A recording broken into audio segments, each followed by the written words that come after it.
কোটা সংস্কার আন্দোলনকারীরা 18 জুলাই সকাল থেকেই ধানমন্ডি, উত্তরা, মিরপুর, বাড্ডা সহ বিভিন্ন স্থানে অবস্থান নেয়।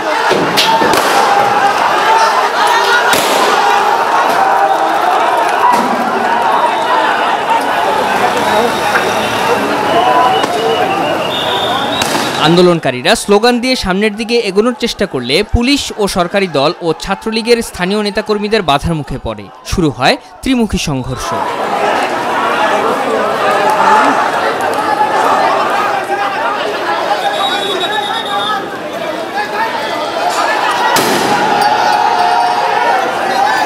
এক পর্যায়ে আন্দোলনকারীদের দিকে টিয়ার শেল ছোড়ে পুলিশ।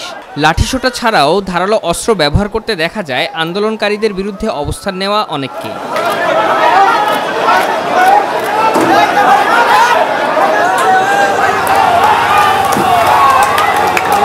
কোনো ধরনের উস্কানি ছাড়াই পুলিশ ও ছাত্রলীগ তাদের উপর হামলা করেছে বলে অভিযোগ আন্দোলনকারীদের। বলেন, অহিংস আন্দোলনকে সহিংসতায় রূপ দিচ্ছে সরকার।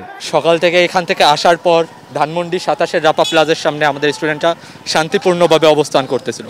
ওখানে এসে police tear shell, bullet, Chhatra League পর্যন্ত গুলি চালাচ্ছে আমাদের উপরে। আমাদের উপর 3 দফা অ্যাটাক করা হয়েছে যুবলীগ থেকে। যুবলীগের কিছু বয়স্ক ব্যক্তি আমাদের উপর অ্যাটাক করেছে, তো আমরা ওখান থেকে পালিয়ে এসেছি। এখন আমরা অবস্থান নিচ্ছিলাম এখানে।